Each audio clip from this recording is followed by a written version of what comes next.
you have to be good looking because it's so hard to see. Candy was on and talking to me about a trend that she had seen on TikTok where these women were putting on makeup. And they were saying, "Can you tell which way I lean by the way I wear my makeup?" And just by the premise, I knew kind of what this was all about because there is a definite side of the aisle that has a proclivity to for the women to put on a certain look, put on a face, shall you say, to really do it up and put themselves out, especially if they're going to be on an influencer channel or on media of any sort, that they have to have this special look to really have everything tied in and put together on how they appear and everything. And it made me wonder why this is so important to the side of the aisle. And a couple things I thought of right off the top of my head. One is just a narcissistic tendency of some of these people on this side where they have to control the narrative. So what better way to do that than putting on a good face or anything like this? But they take it to an extreme, especially narcissists, where they want to control the argument, control the narrative. So they're going to tell you exactly how they look and how they should be perceived and expect you to hold to that standard of what they say. It'd be like just a random example here is maybe some guy just loves to dine on McDonald's all the time, is cartoonishly obese, has a problem with incontinence, telling us then that he is the peak of male physicalness and is just the prime example of what a male in his 70s should look like, even though everyone can see it's quite the opposite, and that he might tell us that he's in the best shape of his life and all his tests came back perfectly in that shape, even though it may look like a swollen pear.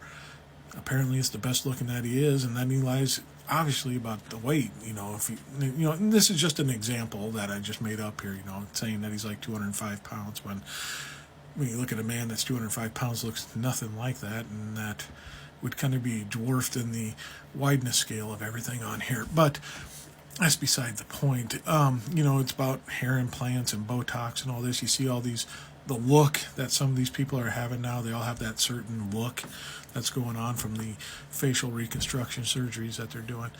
And it's just to put out this image of, this is who I am. And part of it is saying, this is what I am and this is what you expect me to see. And don't come at me any other different way. It's funny that one of them that has some of the most implants and took the chainsaw bureaucracy to a penile enhancement surgery and kind of ruined everything down there for himself. Look it up. There's rumors out there about that. Sitting here talking about, how, he's the alpha male, this prime specimen out here when he's probably one of the most alienish looking people that you'd ever seen. But they want to put this narrative out and control it to make you think this is what it is and this is what you should believe and don't go against me, because we can't joke about it. They can't take a joke. Personally, I know what I look like. My kids say I don't have a 4 head, I have a 10 head, and probably about 12 to 18 right now with the way I've been progressing through life. And I laugh about it. They're always talking about me being a big back. And stuff like this. It's just jokes that we have, and we can laugh about it because, there's some truth to it, but I can laugh at myself. But if you joke about these people's appearance and look at it, even though comedy should be made legal again, they don't think so when you start making personal appearance observations about them and pointing out some things, because we all have flaws that we can laugh about. And that's the thing, is just when you have good self-acceptance and good, strong love of self, you can kind of joke about some of the things that you notice about yourself that might not be the most appealing and pleasing, which brings me to the next point of what these people are actually made of, because it's just a painted shell. There's nothing inside. It's just vapid and empty and just desolate of any substance behind it. All they have to offer is this outside exterior, this crunchy nougat of beauty with nothing on the inside but air and rank air, and it's rank air that's on the inside of it, because they have nothing to offer. And it's pretty easy to see that, because when you start to challenge them on points of substance or anything like that, they'll come back and start calling you a thumb, or saying, you dye your hair or something like this, and attacking personal appearance, which is okay for them to do because they're trying to make a point. You see, we're beautiful and lovely people, and you should hold us up and respect us because of that. When the simple fact is that you're just saying that. We don't see that in you, because we are people of substance that have something inside of us and can see people for their whole selves, the inside and out and really see beauty that's combined in all of that. So when you start saying these comments, we see the ugliness that's in you, and it really takes and starts chiseling some of that paint away that you've put on the outside to really expose the nastiness and ugliness that is what you are, and that there's nothing inside of you. So I just find it interesting that these people are really focusing on this, and they really make it a point of contention to say, look how beautiful we are. Even to a point where they say, look at the host at Fox and all of our channels, look how beautiful they are, and let's compare them to the people on the other side. Look what they look like. Oh, and honestly, they're all very attractive people on the other side too, because that's just the nature of news media. You're going to put attractive people out because that's what people want to watch. They don't want to watch a guy like me spouting out news stories at the end of the night. I understand that.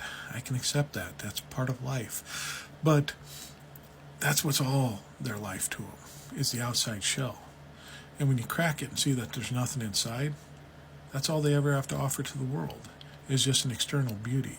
That's why they're going to fight it till the end of time, trying to get surgeries and reconstruction and everything else to keep looking young, because they put value on youth and beauty and think that's all that there is in life. It's the toxic masculinity, the alpha male, alpha bro syndrome of this is the way you need to look, be bulked up, start shooting up testosterone at the age of 40 and be just juiced up beyond your wildest days until you're 70, and that's the way you need to operate. And women, you need to keep getting that surgery done and keep that, watch what you eat and keep the weight in line and all the makeup in the world put on, because that's all that matters.